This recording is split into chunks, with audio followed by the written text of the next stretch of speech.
قصد ارادہ کیا، میرے پیغمبر نے سب کو کہا مال لے کے آؤ، اللہ اکبر کبیرہ، سیدنا عمر رضی اللہ تعالیٰ عنہ بھی لے کے آتے ہیں، اللہ اکبر ابو بکر بھی لے کے آتے ہیں، اللہ اکبر کبیرہ۔ کائنات کے لوگوں میرا پیغمبر پوچھتا ہے، فرمایا عمر گھر کیا چھوڑ کے آئے ہو؟ فرمایا عمر کہتا ہے اللہ کے نبی جی آدھا مال لے کے آیا ہوں، آدھا چھوڑ کے آیا ہوں۔ پھر میرے پیغمبر پوچھتے ہیں، فرمایا ابو بکر تم تو بتاؤ یار کیا لے کے آئے ہو، کتنا مال گھر چھوڑ کے آئے ہو، کتنا لے کے آئے ہو؟ فرمایا اللہ کے نبی جی سارا مال لے کے آیا ہوں، صرف محمد الرسول اللہ کی محبت چھوڑ کے آیا ہوں۔ یہ میرے پیغمبر کے ساتھ اتنی محبت کیا کرتے تھے، میرے پیغمبر کے اپنی جان تابع کر دی تھی۔ میرے پیغمبر کا حکم آتا، میرے پیغمبر کا کوئی حکم آتا تو سب سے پہلے اطاعت بھی ابو بکر ہی کیا کرتا تھا۔ معراج کا موقع ہے، میرے پیغمبر نے آ کے کہا لوگو سنو، میں معراج، اللہ نے مجھے معراج کروائی، میں مسجد حرام سے مسجد اقصی تک گیا۔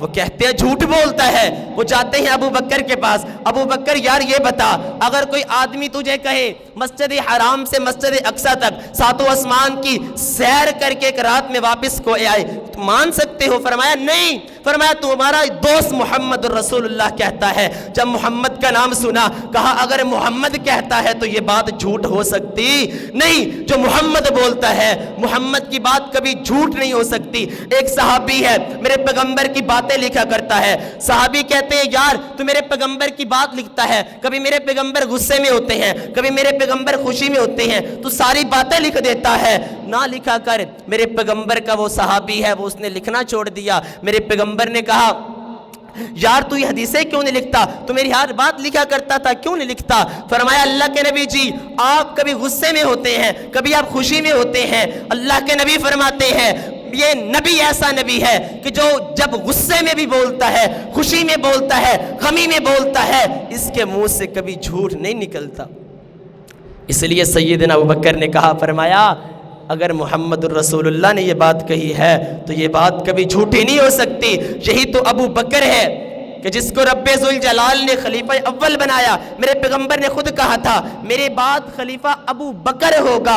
ابو بکر خلیفہ بنا ہے، ختم نبوت کے منکر کھڑے ہوتے ہیں، وہ ختم نبوت کا دعویٰ کرتے ہیں، میرے پیغمبر کے فرمان کی مخالفت کرتے ہیں۔ فرمان کیا ہے؟ فرمایا ولاکن رسول اللہ وخاتم النبیین۔ میرے ابو بکر کو یہ فرمان معلوم ہے۔ فرمایا میرے پیغمبر نے جب کہا تھا میں آخری نبی ہوں، میرے بعد کوئی نبی نہیں آ سکتا، میرے بعد کوئی اگر نبی آتا وہ عمر آتا، وہ لشکر جرار عمر تھا، وہ بہادر شجاعت والا عمر آتا، لیکن یہ تو عورتوں نے بھی نبوت کا دعویٰ شروع کر دی۔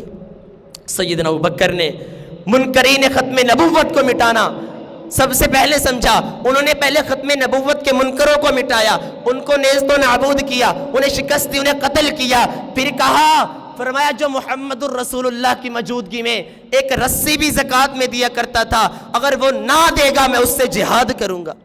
یہ میرے پیغمبر کا اس قدر وفادار ہے، یہ میرے پیغمبر کا سنت کا متبع اس قدر ہے کہ میرے پیغمبر کے تابع کر دی اپنی جان، صرف اپنی جان کی پرواہ نہیں تھی بلکہ محمد الرسول اللہ کی جان کی پرواہ تھی۔ محمد کو رسول اللہ کوئی دکھ آتا، شیب ابی طالب میں 3 سال میرے پیغمبر کے ساتھ رہے، کھانا